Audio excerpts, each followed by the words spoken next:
Ladies and gentlemen, boys and girls, children of all ages, I am the first real man, and joining me as always is the Cobra Chicken. What up? And damn, we got a lot of wrestling to talk about. There's a lot of wrestling to talk about. We got Dominion, we got Super Juniors, and we got the usual stuff. Yeah, do we want to do we never discussed these things ahead of time. Do we want to do like the wobbly bee shit and get it out of the way, or like basically everything North America and then everything Japanese, or like? That sounds like a plan. I was going to suggest Japanese, then North America, just because we just watched Dominion and it's nice and fresh in our heads. That's true. We could do both of those things, or either of those things. But I think that people just won't listen after we get done the good stuff. So let's start with the North American stuff. All right, let's start with 205 Live. This will be a progression. It'll be like the things that were okay to better than okay to pretty damn good to oh my god, Japan. So we opened up with 205 Live with a Lindsay Dorado versus Brian Kendrick match. Jack Gallagher absent, apparently dealing with a family emergency. Yes, Andrew Garlick. Indeed, we have the Drew Gulak on commentary.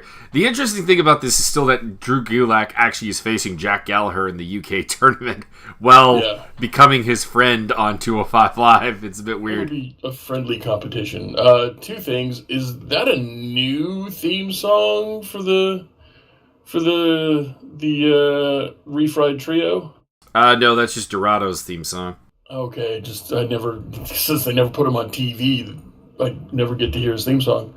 And also, Nigel McGuinness really, really, really wanted to laugh at Percy Jackson's jokes, but he's not allowed because he's a heel. Yes, heels are not allowed to have any sense of humor, except for other heels. I did enjoy Nigel saying, I read the literature cover to cover, like it was one page. 3 times. I think he said like 3 times he read it. Mm-hmm. Gulak was really good on commentary, but the match was the same thing I've seen these guys have a million times. And I believe my notes literally said, Dorado gets the win. I will probably forget this match. And I largely have. Yep, pretty much. So after that, we had TJP versus... we did have the post-match attack. We got to throw that in there. Oh, God, whatever. Who cares? If they're heels, they're going to do that. Yeah. But we're setting up probably a Gulak versus Dorado match, which will either Gulak will officially have beaten every member of the Lucha House Party, or Dorado will be the one to stop him. I'm going to go with Gulak wins. It seems like, well, I mean, if they had a brain, they would have somebody stand up and get the win, and then they could have a continued feud that made sense, but they won't. I feel like that's never going to be Dorado. Like, that would probably be Kalisto. Yeah. And then I have written down TJP versus Plainclothes Cowboy Javier. His name was Brian Keith. Very redneck. Toby Keith? Cool. TJP basically pulled an early or a mid-90s Lawler maneuver by beating him up while talking shit on a live microphone. It was pretty good. I largely enjoyed it, actually. This was one of the better parts of the entire hour. Yeah, TJP referred to himself as the Cruiser Great, which was fantastic. And then hit the Super Dragon Curb Stomp, which somebody pay that man at least $5. That was well executed, and I enjoyed that. Mm-hmm. TJP, very good part of 205 Live. It's unfortunate there's not... Where is this going? I have no idea. They're definitely going to take... I think there's no place for him on 205 because he's not part of a faction, and they never put people... It seems to be that if you're not part of a group, faction, or association, you just don't get time on 205. Which is pretty dumb because TJP's one of their few really good functioning heels. They really should do a lot more with him. Yeah, but I mean, he floated, like, he's on the mic kicking the shit out of the guy, and then deliberately floated the idea of going to, he himself will just do whatever he wants. He will go to SmackDown, or Raw, or even NXT, who knows? And you know what? If they could put TJP on NXT, I would not be sad. That's kind of the weird thing, though, because in the WWE universe, that's a D-grade promotion, so why would he want it? And there's no replace for him on Raw or SmackDown. Yeah. So, but I'd be fine. Listen, pay the man what he wants. Put him on TV every 2 or 3 weeks on NXT. Make 205, make NXT 2 hours long, get your people some exposure, get your people some experience, and NXT could be the top brand in the promotion. They'd have to get a TV deal for it. They'd have to get a TV deal for it, and I don't know if they can. Although they really couldn't. They really probably should. I mean, they got fucking. That's the kind of the weird thing is like NXT is so good, but since it hasn't been on TV at any point, none of the networks are like there's no network data to sell it to them. And I fail to understand how they could not go, hey, listen, this is everybody's favorite promotion or favorite brand in our promotion. Want to give us a 2-hour time slot? If they could do that, and they really should be able to, that would really make it work as a third brand. Yeah, I cannot conceive of how that could not work. It is not it's not a thought that can even enter my brain right now.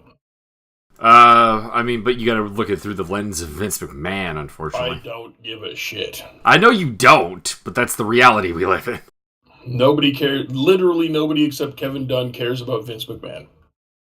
We had a Lio Rush promo, which damn good. Yeah, I kind of had it thumbs in the middle, but I'm excited to see what he does in the ring because he's fucking fantastic. He is fantastic. Dude could turn a 45-degree angle at a full sprint for no reason other than he just wants to. So, I mean, he should, assuming that they don't put too many handcuffs on him, he should have some fantastic matches with really just about everybody on the roster. Yep. Which led us into the main event of the evening, which is your boy Ali versus your boy Bundy Murray. Mm-hmm. This was fine. I basically found like it had some cool spots, some good high spots in it, but the match itself felt kind of negative chemistry, a little disjointed. There wasn't the connecting tissue was kind of lacking, and that's what we've talked about before with Buddy Murphy is the thing he still needs to develop. Yeah, one of my final notes is like, honestly, this is the best ending for a spot fest, one extra spot. So that's basically, you and I are on the same kind of page.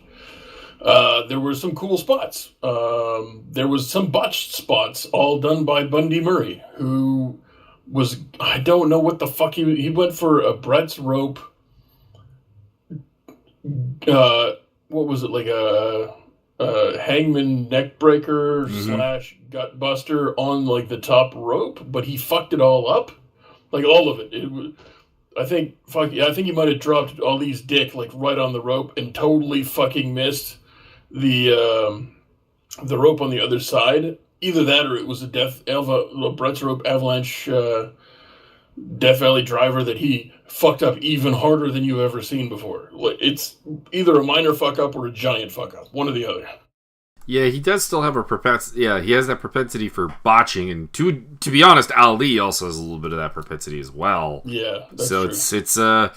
It's not a good choice to have them work a match, I guess, in a nutshell. Not at all. There was a Poison Rana, which I have written down in all caps.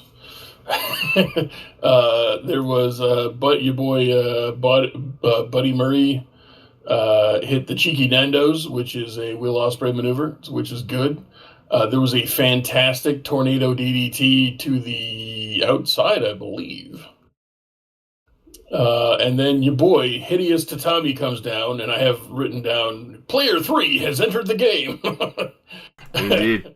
And Hideous Tatami kicked the shit out of all of them, which is my one extra spot line from earlier.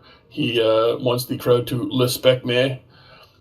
And Strap Iron Adam Pearce appears.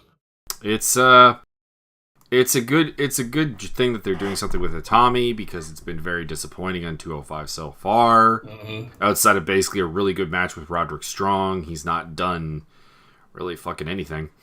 I mean, you had the cool thing with Akira Tozawa, but in typical WWE booking, that didn't last very long and was very short-term booking. Yeah, I mean, in a perfect world, if this is some sort of coherent thing, they'll have Itami do some things in this kind of title picture, maybe even win the title, and then you bring Tozawa back after like having 3 weeks off or something. Or just not having him on TV. Mm-hmm.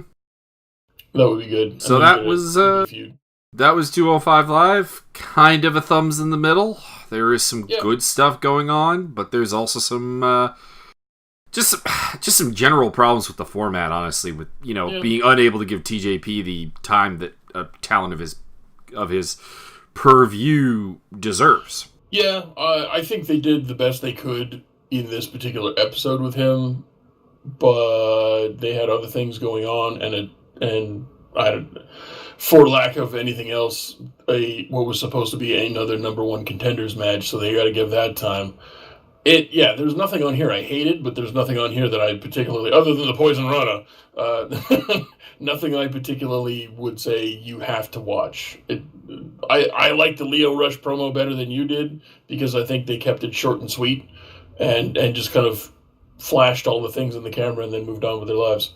But yeah, there's nothing terrible. It just wasn't very good. It was good to average. Mm-hmm. Then we had NXT. Next IST.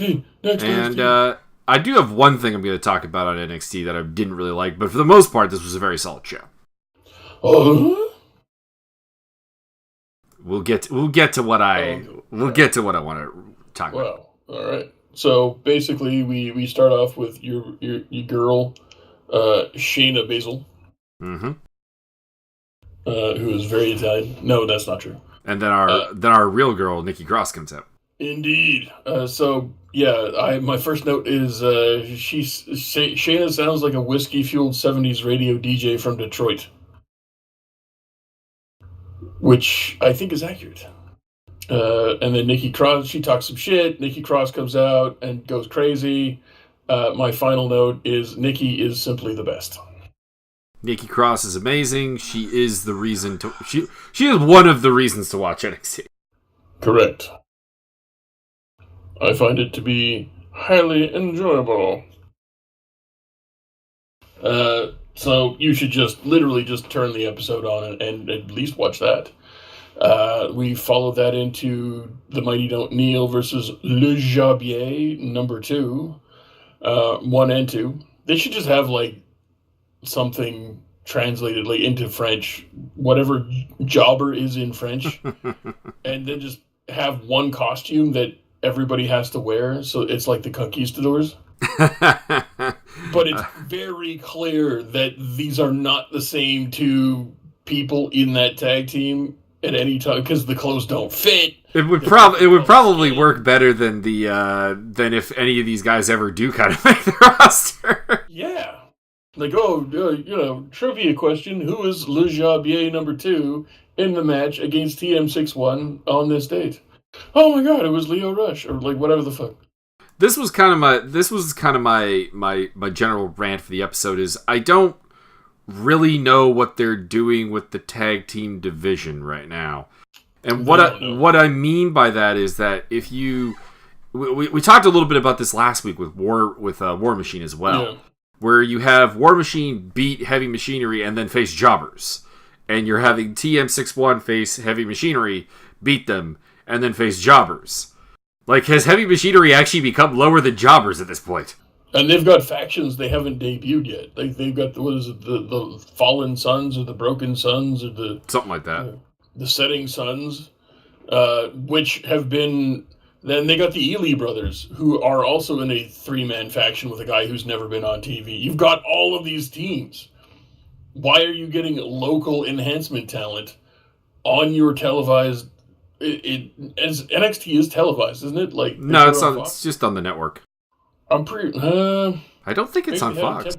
They had a temporary deal with somebody that they at least... Yeah, it has been on TV before, but I don't believe it has a solid time slot. Yeah, okay, fair enough. But, you've got your theoretically televised show. Yeah, well, theoretically televised, or at the very least on the network that people are paying for a chance to expose people who are ready, and not to say there's no room for the jobbers, because you got that, but it's just it's a very weird progression in the tag team division right now, where it's all right, we're, in this case, it's all right, TM61, we're going to do the match with Street Profits and have you kind of turn heel, then we're going to have you face Heavy Machinery, get a dirty win there, and then here are some jobbers that you're also going to get a dirty win over. What the hell? Yeah, it didn't, none of that. The match itself was acceptable, but it's just your basic heel shit, and they didn't do anything different than I've seen them ever do before. I'm really hoping that they get some sort of actual character arc coming out of this. I'm cool. Like, if this is what they're gonna do, it's fine. It's not exciting. It's not intriguing. It doesn't have anything to do with anything. But if this is a start for them to try and, I don't know how much heel work they've done in the past. Not a lot. Generally been a face team. So okay, well then I'm fine with it. This is okay then, because I'm willing to sit through them getting their heel feet under them before they go and do some real heel shit. Yeah, I just wish it wasn't like against jobbers repetitive. Like, that's the weird thing. Like, it's not going to be against jobbers, because after the match they started talking shit about the Brit and Bruisers. Mm-hmm. So that's a bad idea. So that'll lead us in. But like, this should have been like this. Honestly, this should be the opposite way.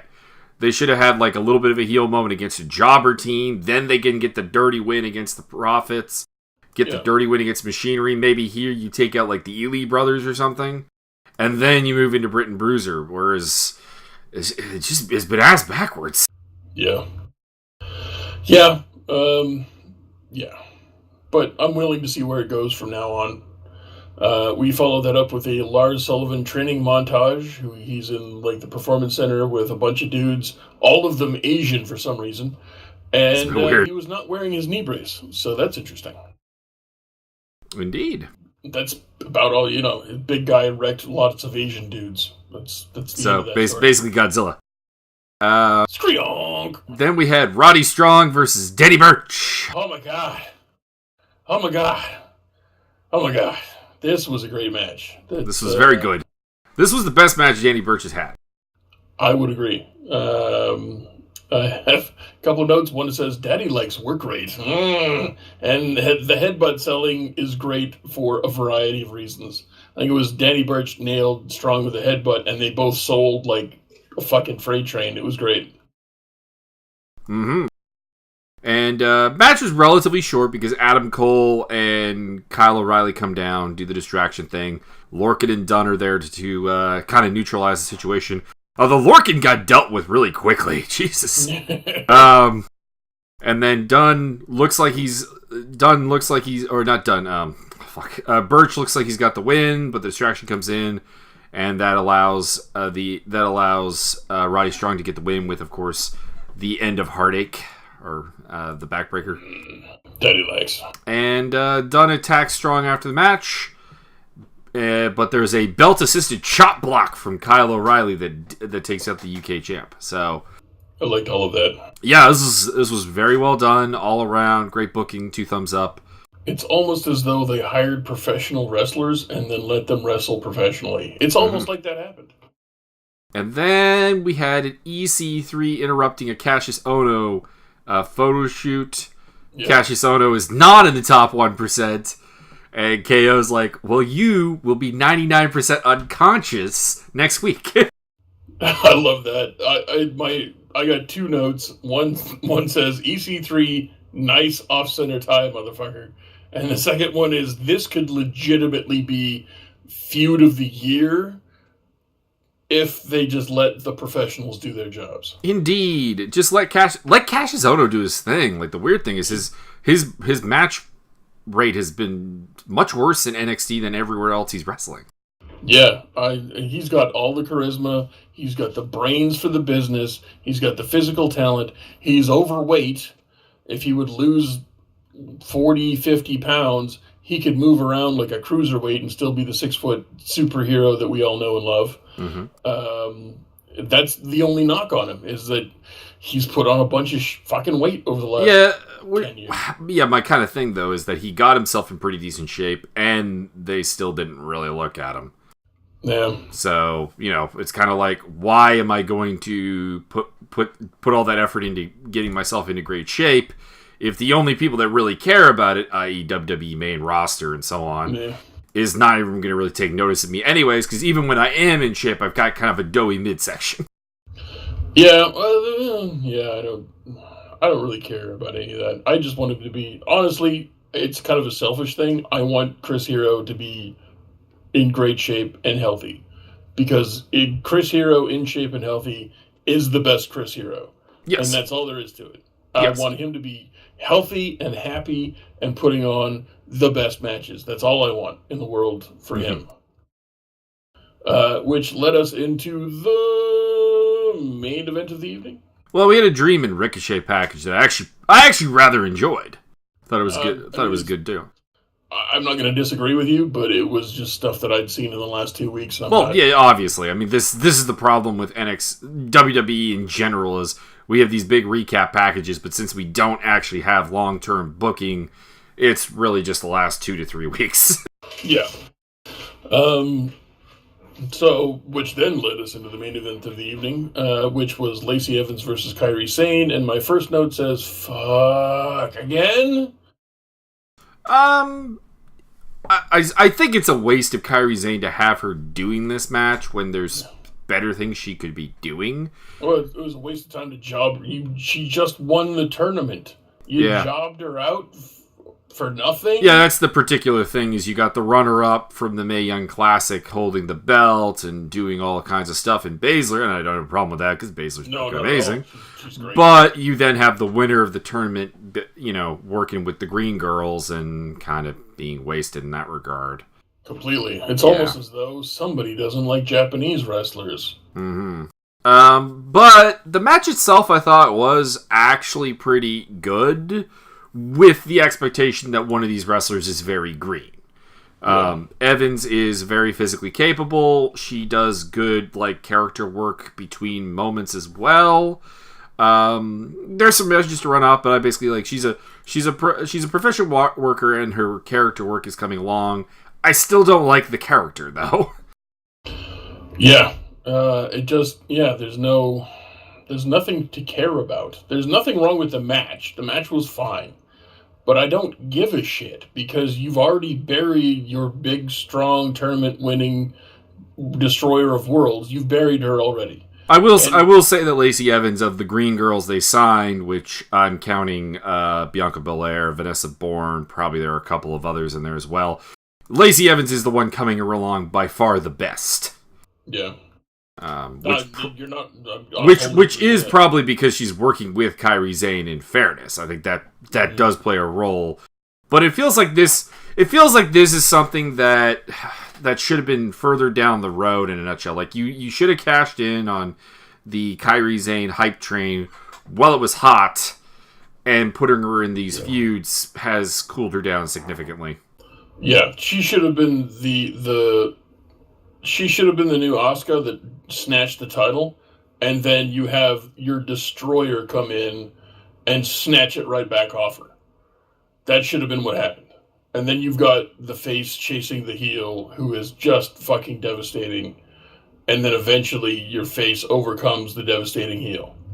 Yeah, and there was a lot to work with. If you put the belt on her, you can have her work with Baszler, you can have her work with Nikki Cross, because Cross can do heel. And that would have probably been a much better use of it. But instead we've got, top face Dakota Kai for a little bit, and Kairi Sane's working with Lacey Evans. Yeah, which, to be honest with you, looking at it from that perspective, they're maximizing their talent potential. They're trying to bring up Dakota Kai and Lacey Evans at the same time with top talent. Kudos to that. That's a great idea. It's a great...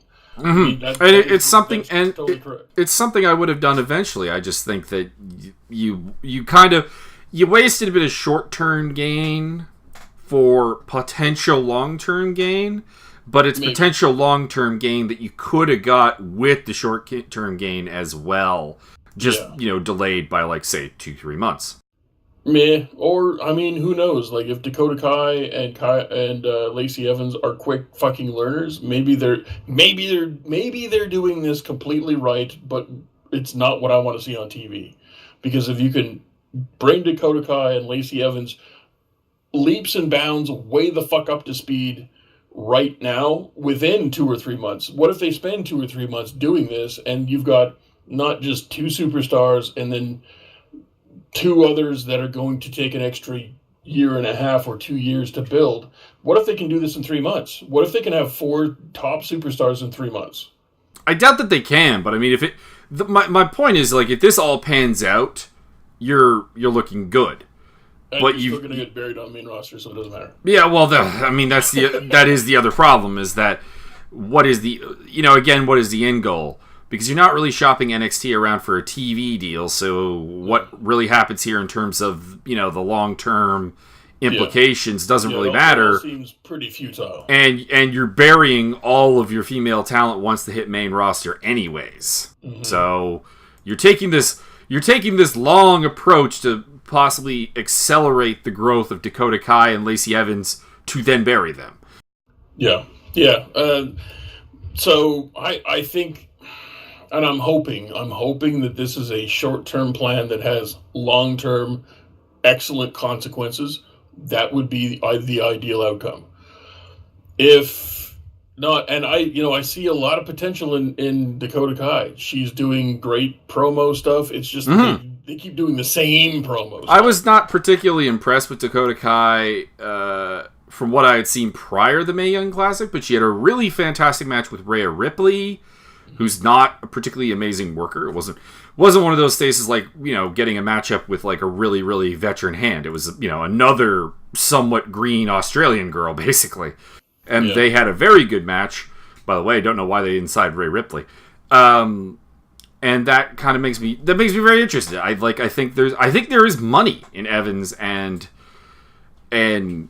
Dakota Kai. I just think that they've taken this kind of long-term approach, which is ironic for the WWE, giving up short-term gain, but I don't think that it balances unless it really, really works out. Yeah. And that's gambling on that. That's pro wrestling and sports drafting in general, though. So we can look at this and we can analyze things and we can hope, but who knows? And you know what? The ultimate hope is that, say, this 3 months or however long they want these two different feuds to go for, totally pays off. Triple H has played his cards completely right. He rolled the dice and everything comes up sevens. And then Vince fucks off to do XFL stuff, which you're totally rubbing yourself thinking about. Don't lie to me. A little bit. And then, Triple H and Stephanie McMahon can control wrestling and make it good again, which we're rolling the dice. That might not happen. But that is the ultimate goal, is to have Vince McMahon removed so that things can happen that are good.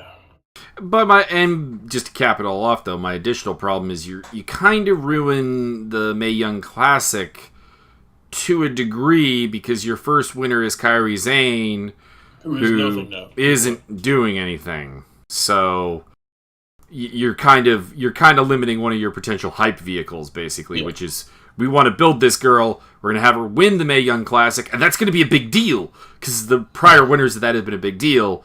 Well, yeah, but they haven't. This feeds back into the women's Money in the Bank from last year. It meant nothing. It did. It meant nothing twice. That's how bad it was. I would say 3 times at this point. Yeah, you definitely put the belt on somebody who can't work, can't promo, can't do anything right. Might look good in some fucking Speedos, but or leggings, but fuck. Well, that's my other problem with like the whole Carmella thing is, attractive lady, and be like, but look at the real workers you have. Are they not attractive? Because I think they are. Yeah, I mean, why isn't Natalya the longest reigning champion of all time? It's not like it's like, all right, we got like 6 girls who can actually work, but they don't really look good in a photo shoot, and we're in a a cosmetic business, and so we got to make some problems. No, you have like 6 women who can work and are gorgeous. Absolutely. So why do you keep going away from them? Why can't I have Natalya as the longest reigning, most successful champion of all time? She's a fucking Neidhart. You idiots. And then along comes this young Spitfire, also redheaded, Irish fucking badass. Becky Lynch. And we have the best feud that's ever happened in the world. Oh, I'll tell you why. Because Vince McMahon fucking hates women. Yep. End of list. That's bad. That's it. That's all. So that's WWE finished on a somewhat negative note. Well, we got the Ciampa. We got the Ciampa. Yeah. So we finish it off. We finish off NXT with Ciampa coming down, and I have written down no tunes, just booze. Yeah, that's how it should be. Fuck the revival. He starts. I don't know if this was definitely on purpose. I was gonna say I don't know, but this was definitely on purpose. Ciampa starts up a Johnny Badass chant. Just by dropping that concept, and the whole crowd just like, Johnny Badass! Johnny Badass! It's awesome. Mm-hmm. Continues to talk shit. Your boy Gargle Nostrils comes down, kicks the shit out of Ciampa. Ciampa kicks the shit out of him, and back and forth, and back and forth, and back and forth, and back and forth. And it was really good, and I totally enjoyed it. And yeah. Yeah. Everything was really good here. Ciampa doing great heel work because we know he fucking does. Just let him work. Mm-hmm. And Gargano is a great baby face to cheer for, and this could be fucking fantastic. Indeed. I just hope that we don't end up with a Candice LeRae heel turn out of this. Yeah, that doesn't make any sense. I mean, although she did they've totally set that up. You injured your own wife. Yeah, the worst thing, please don't do this, but the worst thing is if they reveal that Candice has been banging Ciampa this whole time. Like that. That would, yeah. No, just fucking no. No. They're the please no. Couple. They're the fairy tale couple. You need that on your programming. Mm-hmm. You need it desperately. So hoping they don't fuck that up, because that's what WWE loves to do with like romantic storylines. Yeah. See, insert Jake the Snake.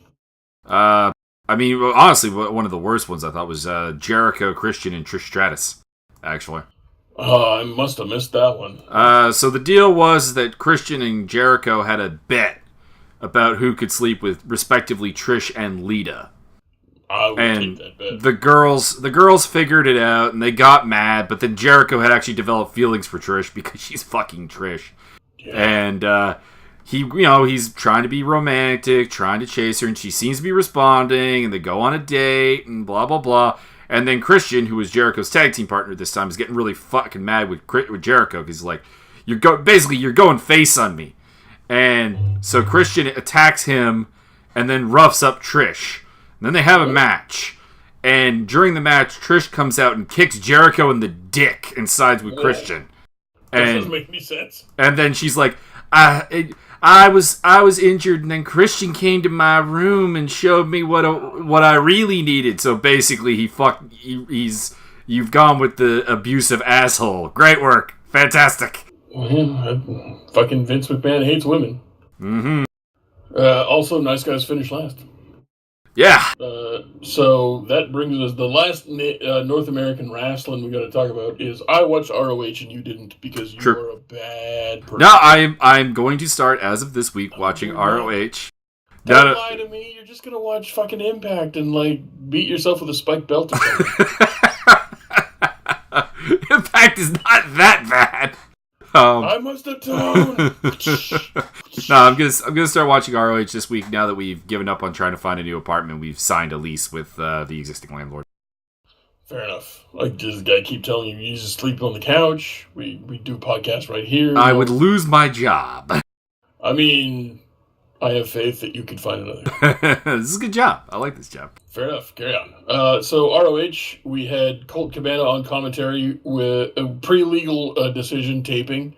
So if you watch this episode, it's Colt Cabana for sure, but he's definitely feeling some pressure. You can tell he's a little subdued. With the other people on commentary, which are Ian, Rick, and Bonnie. Which, if you watch Being the Elite and zoom in on the interviewer, you will see a hilarious caption for the name of the guy. To completely spoil things, they have Ian Riccaboni as the kind of like news, like man on the scene. Here we go, and there's a guy on the scene interviewing about like Billy Joel concert. Okay. And so Billy Joel apparently is having a concert in New York where they're also taping. And so Rick A. Bonnie interviews these three random strangers about the Billy Joel concert, and it's SCU. And they just start running down New York because it's a giant shithole. And it's great. But to open ROH, we had Cody with Bernard, the business pair. And there is a giant all-in chant. And he's wearing a shirt that has a picture of a book, a picture of a bumblebee, the number 4, and a caricature of Flip Gordon. And if you cannot connect those dots, it says book before flip. He refers to his, and I'm quoting here, Bullet Club subordinate Marty Scurll,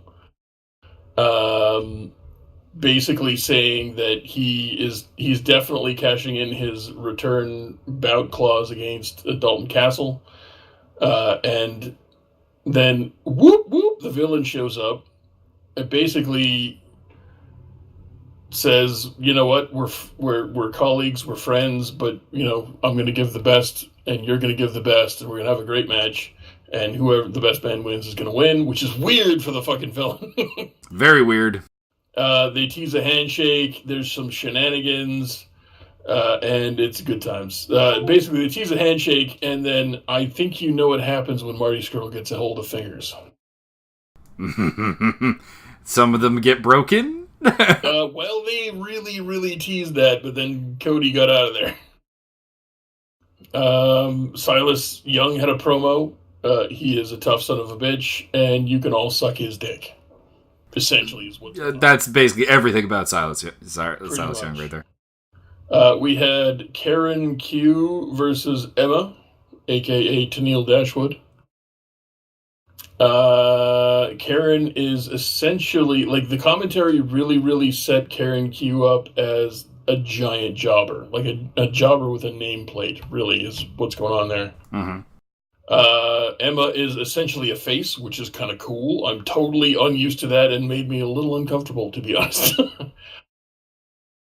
The match was good. There's nothing really wrong with it. Karen at some point botched a Rana. It was botched so bad that essentially Emma had to sit down out of it rather than flip because Karen did it so badly. If you can conceive of that. I've heard of worse botches, so I can conceive of it. Well, she flipped up, grabbed, kind of gently brushed her legs across Emma's ears, and then flipped, and Emma had nothing to go off of, so she just kind of sat down stunned, like she'd been kicked or something. Mm-hmm. It was not good. Karen Q needs work. Although eventually Emma did lock her up in the Tarantula. So I marked out for that. That was good. Emma hit Karen Q with almost a sliding D. It was more of a diving D. So that was good. Marked out for that a little bit. And then Karen Q was going to go for a Boston Crab, I believe. And then Emma just kind of like popped her over and went for like a pop over roll up or pop over sunset flip. Basically, you've seen luchadors do it a bunch of times. Yeah, where you grab the legs and the guy pushes your head down and you just over and then you get pinned. Mm-hmm. Only I've never seen anybody actually cover anybody with that before, so it was kind of cool. It was like, oh, hey, surprising. There is a Hangman Page Punishment Martinez feud recap that I had no idea was even a thing. I think they're doing this a lot off of TV, so I didn't know that they were having a feud. I'm very intrigued by this feud. I like Punishment Martinez, and I love making fun of Hangman Page. It's a good time. It's a great time. Also, Punishment Martinez. I'm top 5 voices for promos all time. He does have a fucking voice, that is for sure. He's got that voice. Like, he can go a long way with that voice. Also, he's a tall motherfucker. So, Vince likes them big sweaty men. Mm-hmm. Our main event of the evening. Donovan Dijak may want to talk to Punishment Martinez, but don't do it. Yeah, don't do it. Yeah, I mean, maybe he doesn't like tall, slim men, although big cast notwithstanding. Our main event of the evening was the belt collector, Austin Aries. challenging Silas Young for the TV title. Mm-hmm. There was a guy in the front row wearing an Alpha Club T-shirt and Chris Jericho leather spiky shoulder jacket. Okay. And Silas Young ran his ass down. That guy took a shellacking. It was awesome. And he was standing there, and he basically pointed to the girl next to him, like, "Are you here with him? Like, you should be ashamed of yourself." And they got in the ring. It was good times. Silas Young versus the crowd is always the best part of any show. It's pretty much true. I didn't know this, but both Ares and Silas Young are from Milwaukee, which, for some reason or other, I have written down as literal AIDS location. Okay. Shout out to Sean. Okay. I think that's what I was going through my mind. Is I really wanted to make fun of Milwaukee so that at some point Sean would maybe hear this and freak out. You know what I'm saying? I get what you're saying. There was a Spicoli driver, I believe, onto the apron. I don't have that written down, but that is the thing. The match was really good. I enjoyed the back and forth, even though one of them was obviously lacking in nutrients, being a vegan. And then some male prostitute came down and waggled his dick around. I believe his name was Kenneth King or something. God, not Kenny King! Yeah. I believe, again, things I should have been writing down, but I believe Ares actually got the pin. Kenneth King comes down and waggles his fucking prostitute dick around, and then Ares gets the pin. Ref calls, counts 1, 2, 3, and then your fat ass senior referee comes down and calls the whole thing off. So match is neutralized, but the episode was good. I enjoyed it. Wait, so you're telling me that the referees enforced rules? The fucking rules, The rules were enforced. Interesting. Interesting concept. Then we have New Japan, and we got Best of Super Juniors. You kids and your boss Jays. We have June 3rd show with Chase Owens on commentary, which was fucking great. Unbelievably fun. Chase Owens commentating. Who knew? Just such a shill, but it's so good.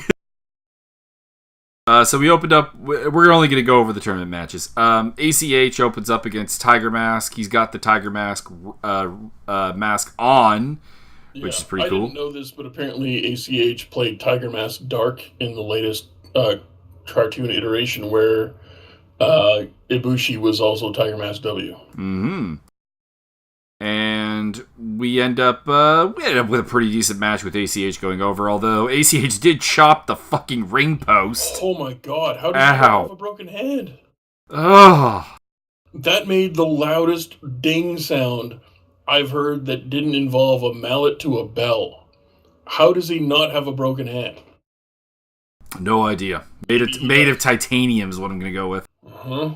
Then we had Bushi versus Kanemaru. This was really good. This was really good. I love this. Bushi gets the jump on Kanemaru with the suicide dive. Kills a young lion in the process. Jesus, the Pearl Harbor was so Pearl Harbor. And then Kanemaru using a spot that I don't think I'd actually seen. We've seen Suzuki Gun abuse the young boys before, but Kanemaru takes it a step further and uses them as projectiles. Started body slamming young lions onto Bushi and just throwing them at Bushi. It's fantastic. It was great. Which Chase Owens was marking out for too. I need to remember that tactic. Yeah. In the end, we get a moment where Kanemaru's got the Satori surprise. He's looking to give it to him, and then Bushi manages to avoid and miss him, but only gets a 2 count. And then Kanemaru uses the referee to, of course, break up the action, and then hits the Satori surprise. Yeah. Hits the kick to the head, rope assisted DDT, and the 3 count. Kanemaru defeats Bushi. There was a lot of heel going on in this match. This was all heel on heel, baby. Oh, that was fantastic work. Then we had Chris Sabin versus Ryosuke Toguchi. Hey, this was a really great match. all of the things we're having. We could go spot by spot through this match. You should just watch it. This is a match that true professionals have against each other. It's enjoyable. It's action-packed. It's got great spots. I don't remember any botches at all. I don't remember any inconsistencies that ruin your immersion. And the beauty of this, of course, is a lot of people think that, like, you know, you're going to age out real quick as a Super Junior. It's all flippy shit and spots.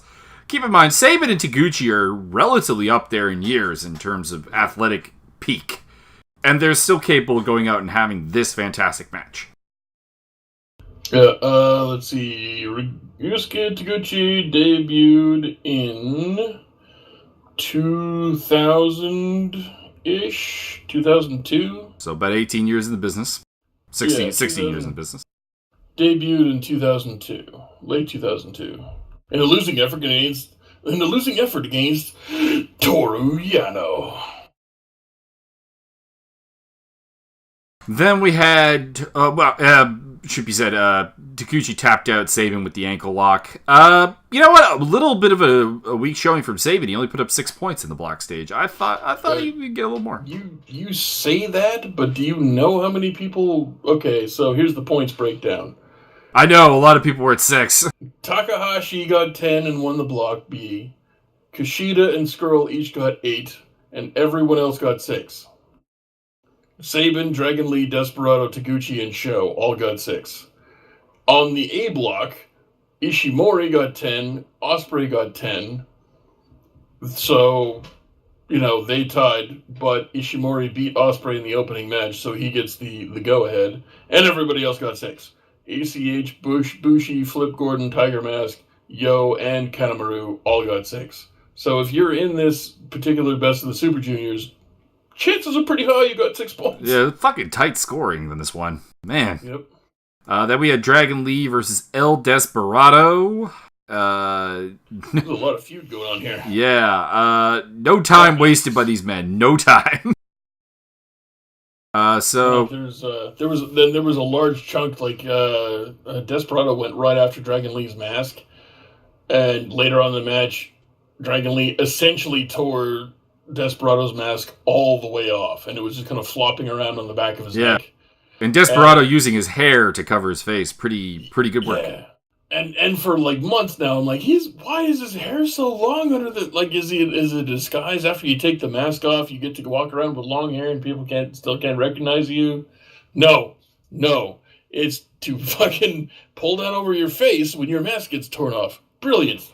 Excellent. It was also literally compromising his offense at points, which was pretty fucking hilarious. Well, he's trying to disguise his identity by hanging his hair down over his face to cover it, and then briefly glancing up to see where his opponent is, and then doing a thing. It was I thought it was really great. I enjoyed it. It was fantastic work, actually. Yeah. Surprisingly enough, Dragon Lee kicked out of the Guitarra de la Angel, and but he did lose because he gets hit with a low blow. And while Dragon Lee is down, Desperado rips his mask off, which the Young Lions quickly cover up. Correct. They didn't do that for him, though. No, because he's the heel, and he abuses the Young Lions. Correct. Fuck that guy. And then we had a return of a wrestler we didn't really think we'd see ever again, possibly. So, in the vein of Shibata... It was Hulk Hogan. No, it was not Hulk Hogan. Oh, okay. Although it did start with an H. It was Horace Hogan. No. It was Hamna. Oh, yeah. Hamna Hogan. He's returning on June 23rd, so there we go. Hanma. Then we had Flip Gordon versus Will Ospreay. Go watch this. Yes. If you're not into the flippy shit, I could see how you would not like this, because there was a lot of that. But this was fucking awesome. Go watch it. Yeah. This went almost all the way to the time limit, and it was...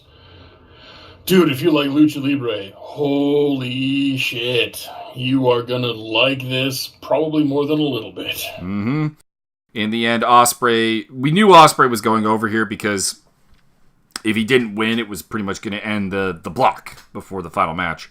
Yeah. And Flip Gordon didn't need Flip Gordon winning wouldn't have done much other than, well, possibly set up a return match at some point. But Ospreay wins with the Stormbreaker.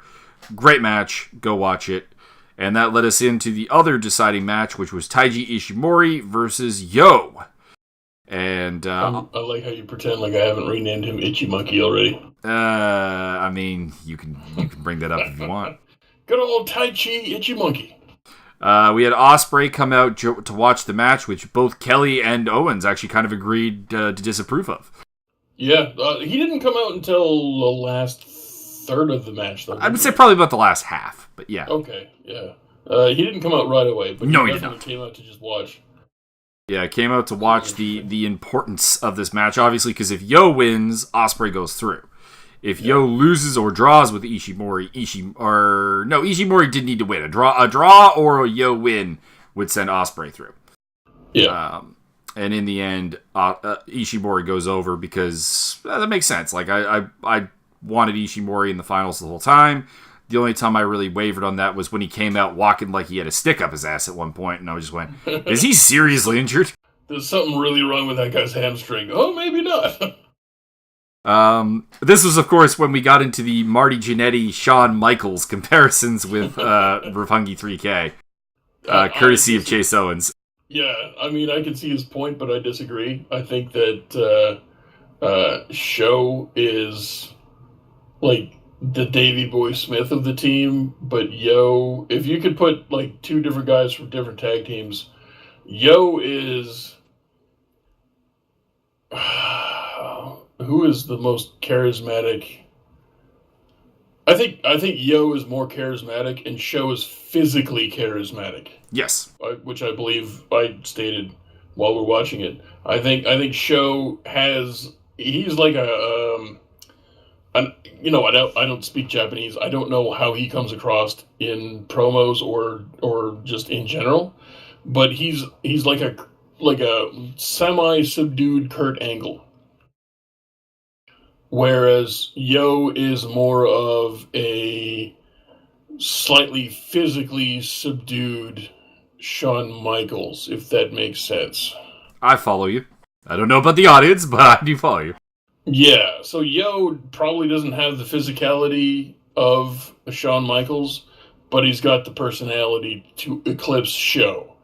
Whereas Show's got all the physicality in the world, but doesn't quite have the actual, like, talking around, getting to, speaking to people personality that Yo has, in my opinion. Yeah, I feel like there isn't a Marty Jannetty, Shawn Michaels dynamic with this tag team.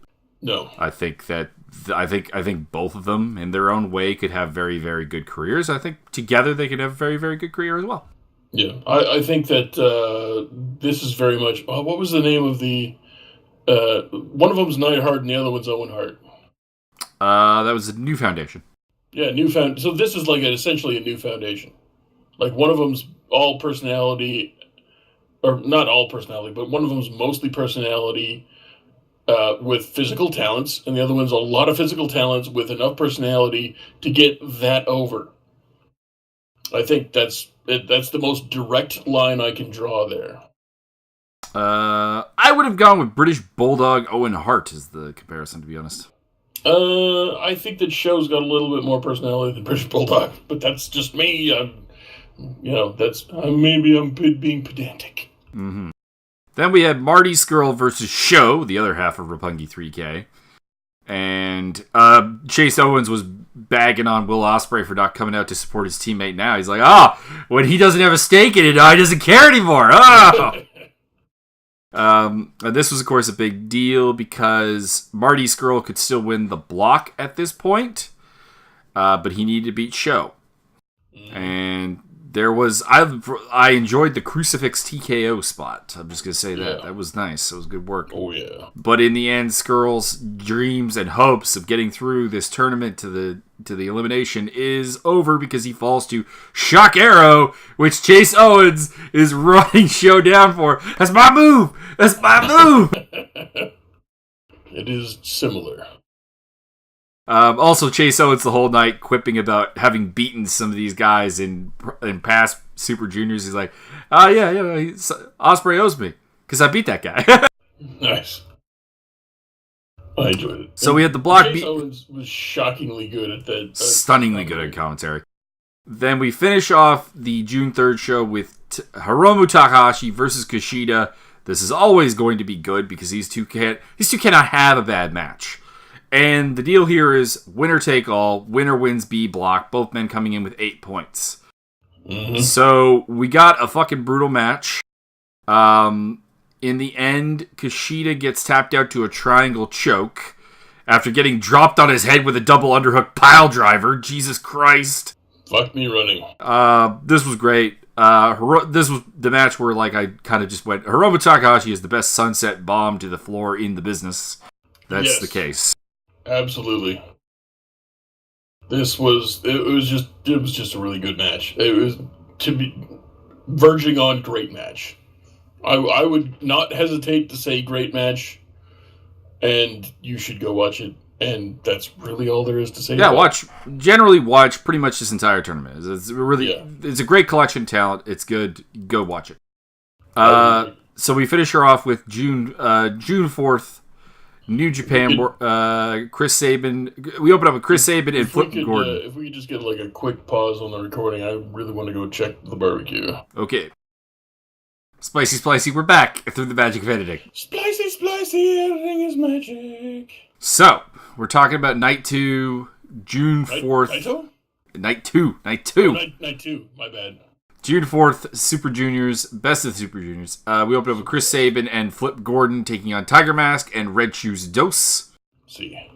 And Flip Gordon with a kneeling 450 to pin Red Shoes Dos. Man, oh man. Flip Gordon. Holy shit.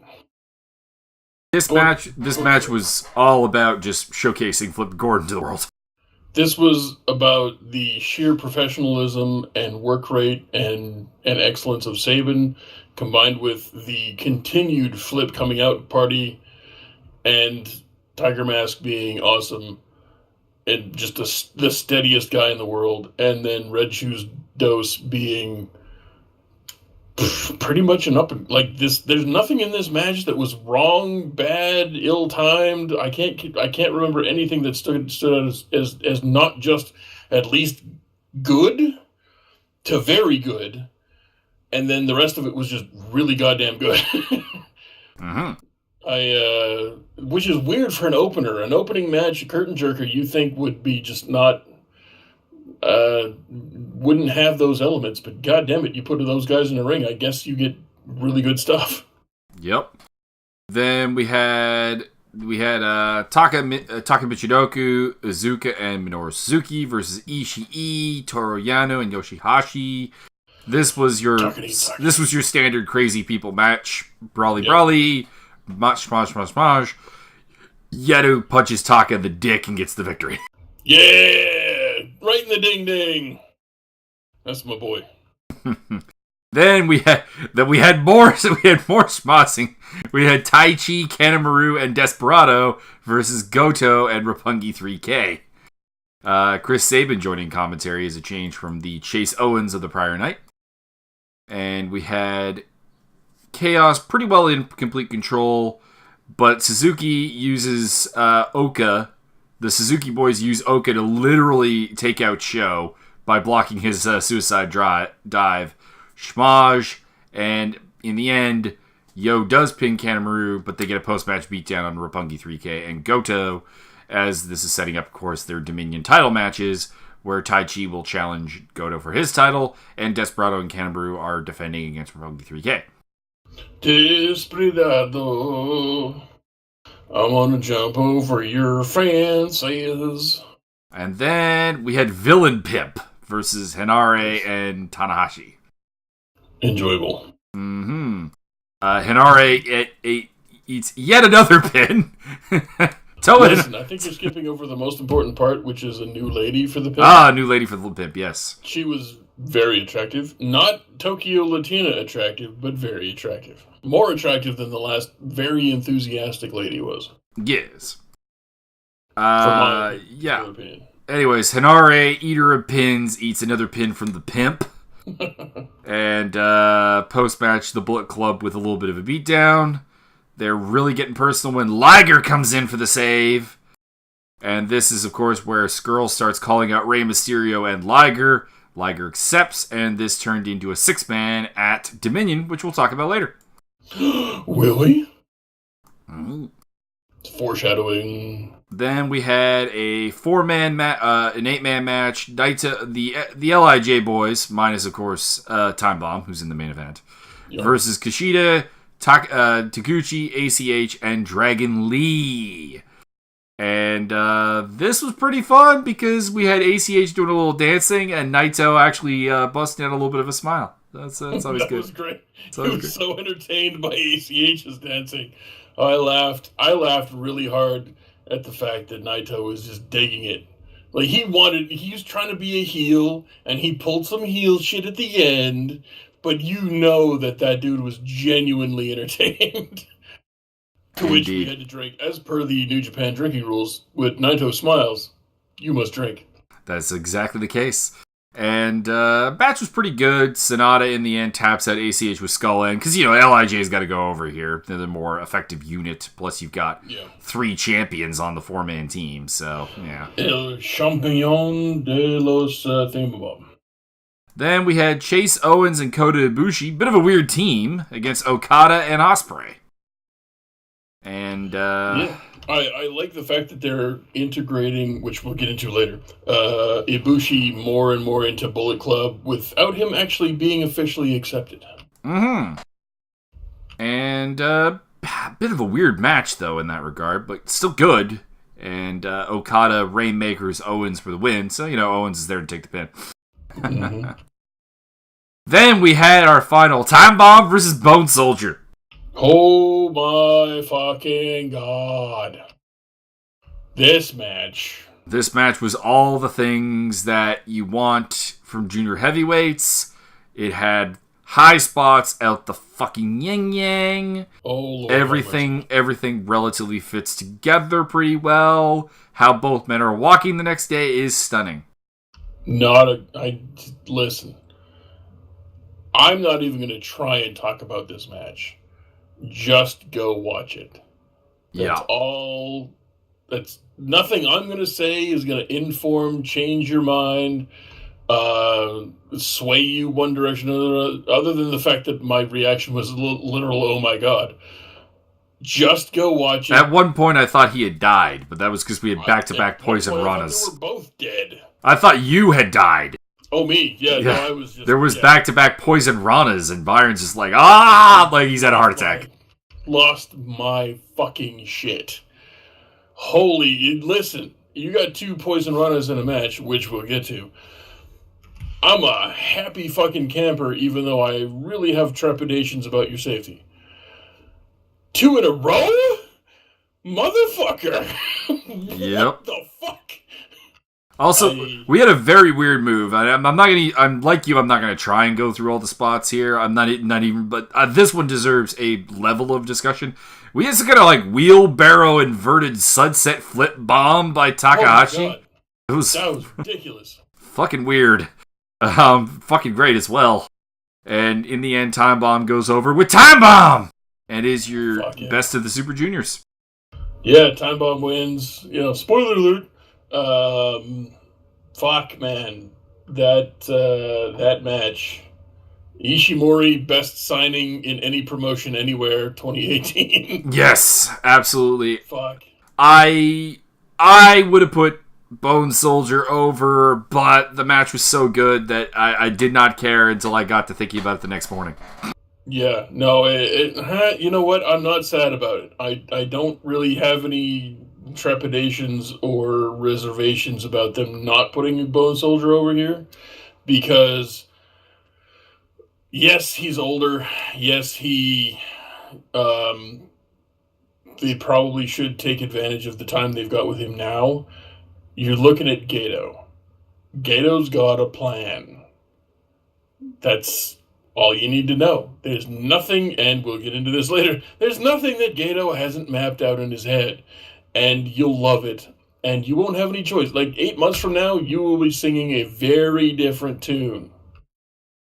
And you know that. I am very open to it. But I have to say, this will be interesting. Listen, but Wrestle Kingdom, by the end of let me have a little leeway. By the end of Wrestle Kingdom, you will be singing an exact opposite tune. You will be and you will have to say, and you'll have to own up, oh my God, holy shit, no, I was totally wrong. And I do that quite frequently with the well, not quite frequently, because I'm usually right above Vince McMahon's booking. Yeah, oh yeah, fuck yeah. But I'm calling my shot now. So that's hey, maybe I'm wrong. Maybe, and we'll get into this later, maybe he's got a longer view than just, an 8-month plan. Maybe he's got a 1.5-year plan. So then we go on to Dominion. This I said it to you before we started watching this. This felt like a bigger show than 2017's Dominion. This felt like a bigger show than almost Wrestle Kingdom. Yeah, and I think maybe that's just because Chris Jericho's on the card or whatever. But well, I mean, you've got Rey Mysterio. Jericho, you've got Rey Mysterio. You've got Kenny Omega versus Okada again. Oh my fucking Lord! You've got. Goto versus Taichi versus Elgin. You've got Suzuki Gun versus Chaos. You've got Taguchi Japan versus Chaos. You've got Roppongi 3K versus Suzuki Gun. You've got Time Bomb versus Ospreay. What the fuck, dude? So we opened up with the Junior Heavyweight Tag Team Championship match. Roppongi 3K looking to get the belts back from Suzuki Gun duo of El Desperado and Kanemaru. And unsuccessful. They were unsuccessful despite Kanemaru hitting the Centauri Surprise on his partner. Yeah, Desperado's gonna have like some eye guards. I think that should be mandatory for Desperado. Make sure you've got like some clear plastic eye guards in there on your mask, and you'll be good to go. Mm-hmm. But the whiskey bottle does still come into play on the finish because Kanemaru nails Show with the freaking whiskey bottle, and Desperado gets the pin. Second best use of a whiskey bottle ever. This was of course the match where we also had the long debate of who is the Marty Jannetty on the team, and we don't think either is. No, I don't think so. I don't think there's not a clear loser or winner if they're booked correctly, and Gato will. So we go on to Juice Robinson, David Finlay challenging Jay White, the Switchblade, and the Headhunter Yoshihashi. This is where we came up with this whole idea of Millennial Age Outlaws. Oh my god. I just want Yoshihashi to be the most apathetic kind of... The millennials get a lot of blame for a lot of shit that the baby boomers did. And I just want Yoshihashi to be the douchiest, most hipster, he already doesn't give a shit. You can see it on his face. He doesn't care about wrestling. He doesn't care about really anything, I don't think. Maybe he's got a hobby that he loves and I don't know about it. But Yoshihashi just don't care. And I want that to be his gimmick and to start a faction. Well, this originally came up with the idea because Finlay and Robinson were doing the Too Sweet and the Crotch Chop. Yeah. And we were like, are they? You were like, are they? Is this they gonna end up in Bullet Club? I'm like, nah, this is more like just Japanese, like Taguchi DX. And I'm like, and then I came up with the idea. Well, hey, Millennial Age Outlaws. Yeah, exactly. Oh man, it was yeah. We did bury Yoshihashi pretty hard while watching this match because we were talking about we were talking about who over an 8-month period, if you had to book Yoshihashi or OG Bone Soldier, which one can you do more interesting shit with? That was my pop quiz hotshot. You got a hostage or Yoshihashi? Who do you shoot? Yeah, who do you book? The original Bone Soldier? Can you get more mileage in a year out of the original Bone Soldier or Yoshihashi at any point in his career? I think you honestly can do more interesting stuff with Bone Soldier. I don't think you can necessarily draw more money, but you can do more interesting stuff. I disagree. I think you could get a lot more money. But yeah, Yoshi, I don't understand him. Although I do want a tag team between Yoshihashi and Yoshitatsu. Yeah. I don't know why I want that, but I do. Hash browns and taters. Hash taters. Anyways, Pulp Friction on Jay White gets the 3 for Juice Robinson, setting up Juice Robinson going after the title. He wanted the title? We talked about the idea. I had the ridiculous long-term booking of David Finlay getting into a 3-way with Juice and Jay White, pinning Jay White or Juice to win the title, going heel, and then Juice Robinson takes the title off him at a Wrestle Kingdom or something. I'm fine with that. I want if David Finlay joins Suzuki Gun and he's just the charismatically crazy one because no one else in Suzuki Gun, everybody else in Suzuki Gun has charisma, but they don't have quite what David Finlay would be the Clockwork Orange member. True enough. He's just that much crazier and that much more overt about being crazy. Then we had probably your favorite Suzuki Gun moment. Taka Michinoku, the announcer for Minoru Suzuki and Zack Sabre Jr. Oh my god, Taka Michinoku is the best announcer that has ever lived. Taka the hype man. He's the best hype. Flava Flav can suck 1,000 dicks if he finds those distasteful. Whatever it is, the distasteful thing you find, suck on that for 1,000 years. Because Taka Michinoku is the hype man to end all hype men. That guy has got a set of pipes, he's got delivery, he's got timing.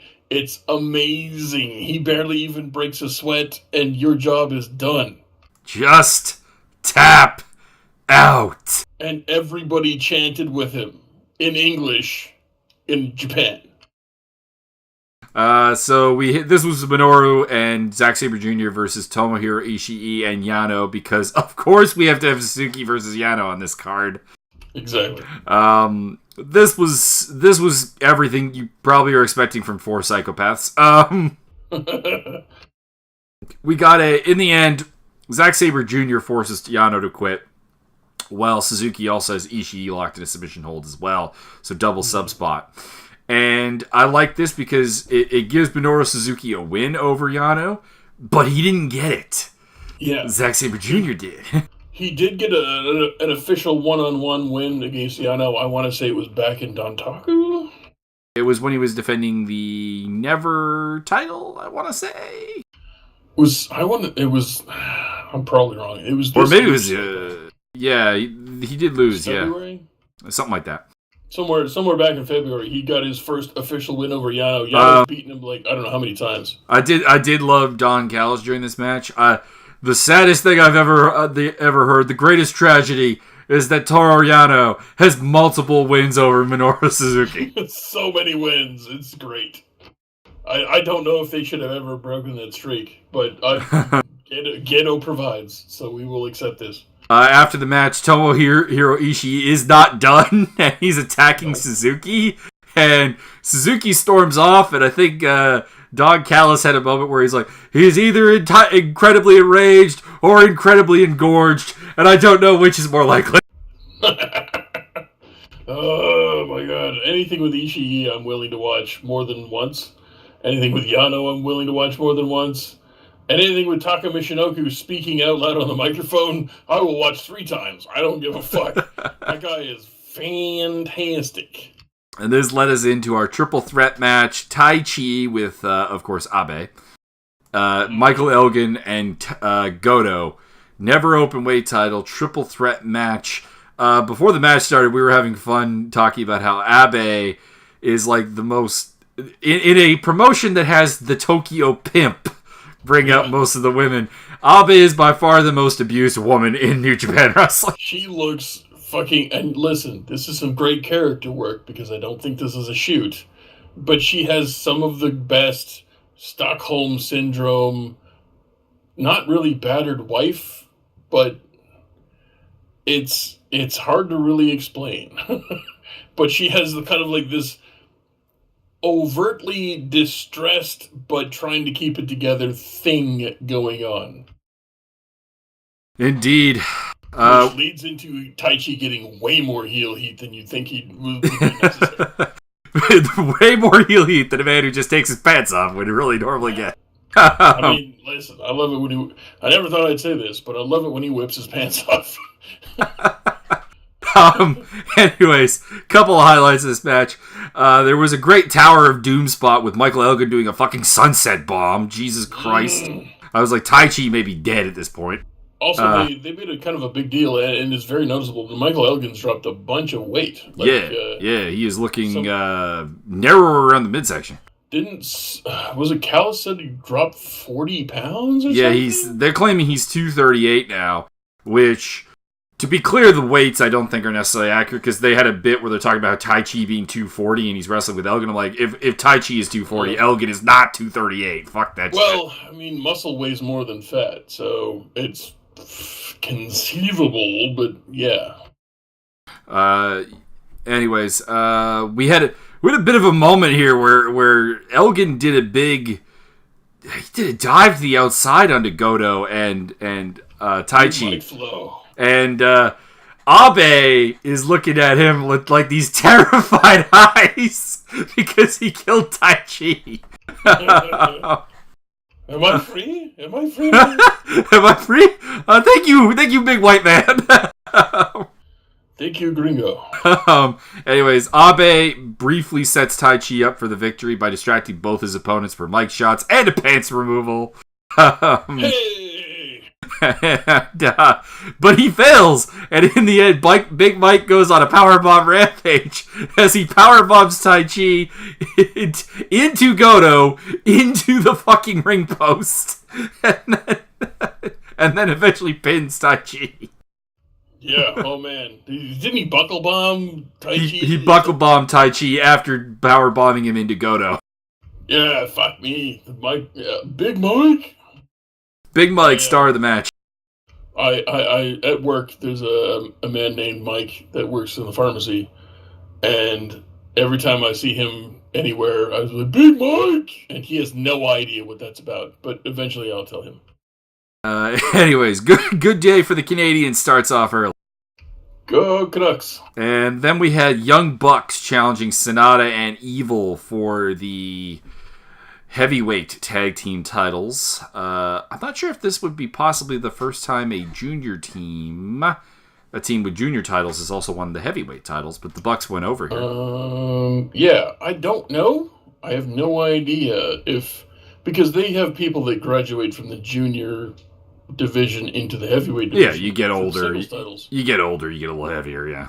Yeah, I mean, you get Omega, Beretta, anybody whose name ends with an A. Naito, I believe, was a junior at one point as well, as was Sonata. Probably right, yeah, and maybe even Tanahashi.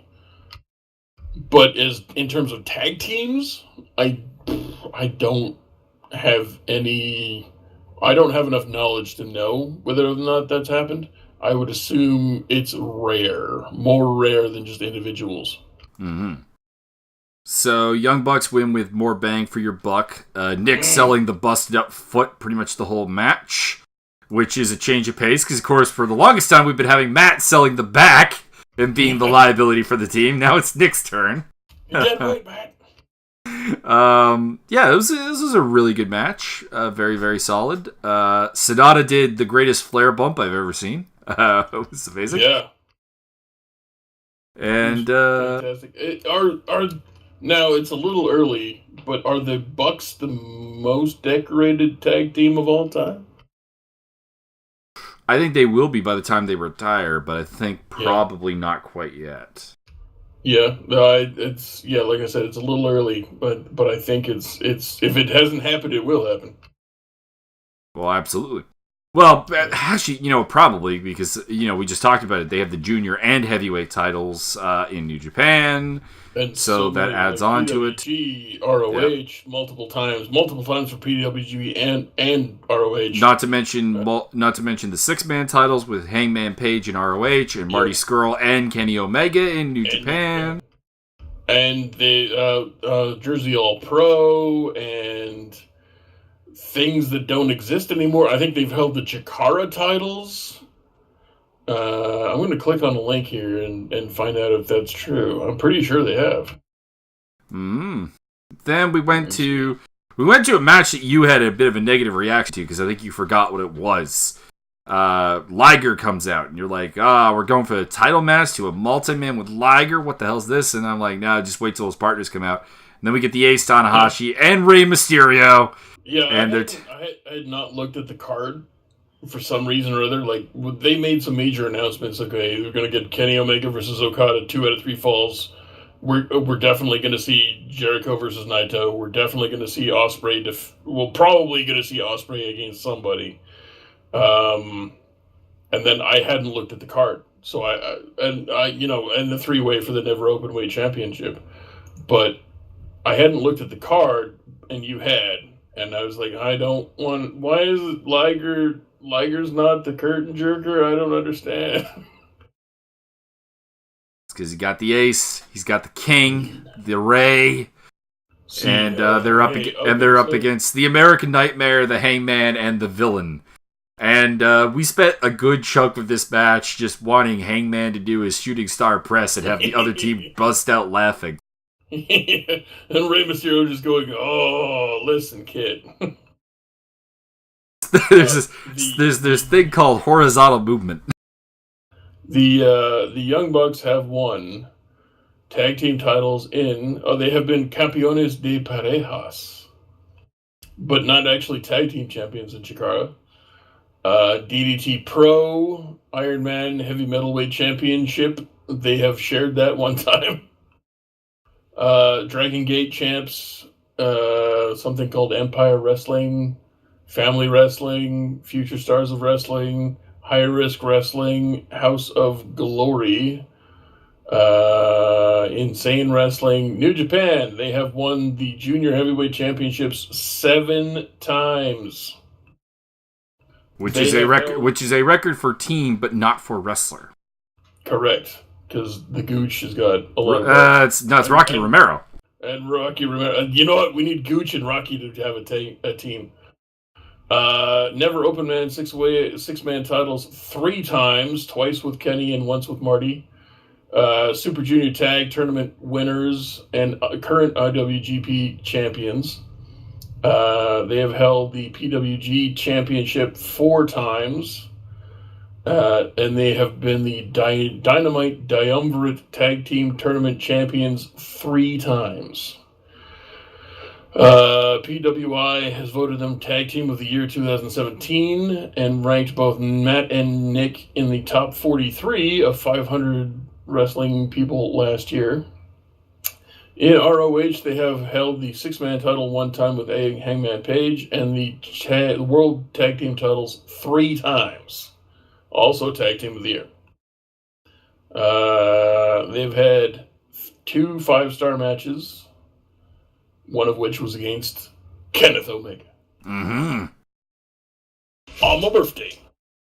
So wrapping up, the 6-man match was more about kind of nostalgia pops than a particularly great technical match. Wobbly beat. Take note. This is how you do the lull match or 7th inning stretch match. This is how you do it. You pop the crowd again with something different. You don't just have a shit match because you think people need an emotional reset.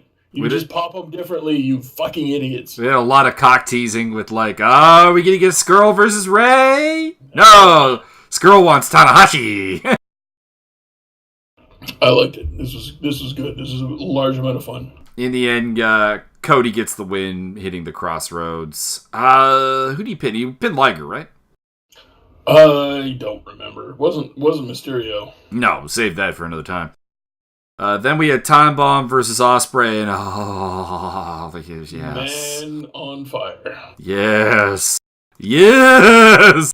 This was the beginning of the matches that you will have seared into your brain. So, we opened up real strong early on. They went up the ramp, and Ospreay did a flip off the ramp, which is always cool. Great shot by the cameraman. And Time Bomb did some sunset bombs, which we talked about already. He is amazing. Just everything, all the spots in this one. We had a flip pile driver or a Canadian destroyer. I've timed it the Time Bomb destroyer. It's the Osaka Joe. Can we make a risky joke? I mean, we always do.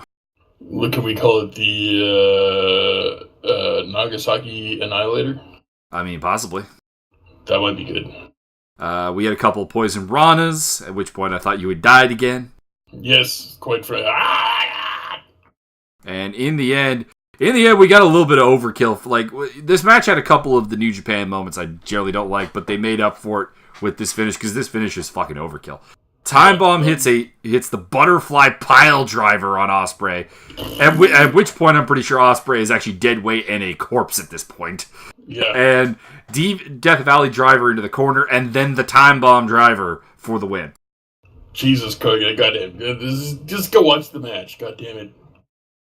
So, Time Bomb, your new IWGP Junior Heavyweight Champion. We had a lot of title changes on this card, because we've already, at this point, had new Never Openweight Champion with Elgin.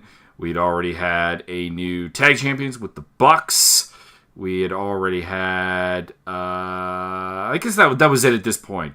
But the only successful title defense up until this point on this card was fucking Desperado and Kanemaru. Oddly enough. Then we had Jericho versus Naito. Holy fuck. Yeah. Listen, I'm gonna have to watch this match again, because, full disclosure, at this point in the evening, I had a couple of beverages. A couple. So, I don't remember a shit ton of this match, but I remember enough to know that holy fuck goddamn shit balls. So we opened up with a brutal beatdown of Mr. Naito by Mr. Jericho, using various items, including he teases to hit him with the $30,000 camera, but doesn't do it. There's of course, a Japanese table spot, which Naito goes through a Japanese table and also eats a DDT head first into a Japanese table. And then later on in the match, the remains of that table were used by Naito to batter Jericho. This was a full-on knockdown, drag-out, balls to the wall, shit kicking, and just. Oh yeah, the match itself. The match itself apparently was about 17 minutes long. The segment, however, was over 30 because Jericho's beating his ass while he still hasn't gotten his entrance gear off for a good chunk of time. It's great. And he comes down with like clown noir makeup, which was fun. It's just, man, it was really good. And surprise, surprise, Jericho wins the fucking Intercontinental Championship, making him like the most decorated person in the history of the world. Pretty much. We looked it up to make sure he is the first person to be WWE Intercontinental Champion and New Japan Intercontinental Champion. The only other person that might have done that was, when I was thinking about it, was MVP, but MVP was never IC champion, just US title. Yeah, Jericho has held belts. Wow, man. So he now is the current New Japan Intercontinental Championship. He held the ECW TV title. 4-time Cruiserweight champ in WCW, 1-time World TV champ WCW. In the Wobbly Wobbly Bee, he has held and is the original undisputed champ. Thank you. Unified Tag Champ, once with Edge and once with The Big Show. Heavyweight champ 3 times, WCW / World Heavyweight champ 2 times, United States champ 2 times, European champ 1 time, Hardcore champ 1 time, Intercontinental champ 9 times. Suck a dick, Miz. You fuck Miz. Piece of garbage. World Tag Champ 7 times with Benoit, Rock, Christian, Edge, Show. And other people? I don't know. They're not listed here on Wikipedia. He's the 9th Triple Crown champion in WWE history, the 4th Grand Slam champ in WWE history, and has 3 Slammy Awards if you care. The WWA Tag Team champ with El Dandy. And then, Jesus, like, whatever the fuck he and Lance Storm did to tear the world apart for forever. So, the Thrill Seekers. Thrill Seekers OP. He's even won a single Luchas de Apuestas match. He has had quite a few. Or not quite. He's had a half dozen, and he's won at least one. And then we had Omega with Ibushi. Yep. Challenging Okada with Gato. IWGP Heavyweight Championship match. 2 out of 3 falls. And this no time limit. Was great. This started slow, very methodical, but exciting. Which, again, WWE. Take some notes. I totally expected it to be slow at the start, because, of course, this is going to be a fucking long match, and it was over an hour. So, this was great. The first fall was, surprisingly enough, was just a cradle by Okada to put Omega's back against the wall. I like the 2-minute breaks between falls. It gives us somewhat... It gives a realism that the person who wins the first fall wouldn't just win the next one by smashing him. Or like doing we were talking about it in the meantime, the Kurt Angle, Brock Lesnar thing, where Brock just, get the first fall, grab a chair, smash the guy in the head, so it's 1-on-1 because you got DQ'd, and then just pin him again and take the match. That is correct. We watched this right before we started podcasting. So whatever timestamp this is at during the podcast, subtract that amount of time, and we would have just watched it. I'm not even going to bother trying to hype, discuss, enhance, equivocate other nouns and verbs.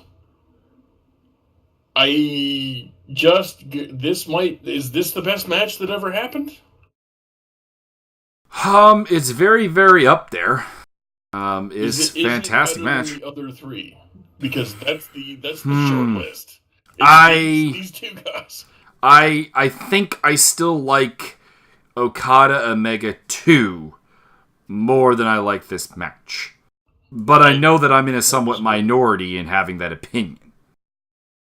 I'm not going to disagree. But I can't... You could make that argument over their last 3 matches, and I really couldn't disagree with those either. If you said you like the first one the best, fine. If you like the third one the best, fine. In my opinion, at this point, you're splitting hairs. Is this the best match that has ever existed?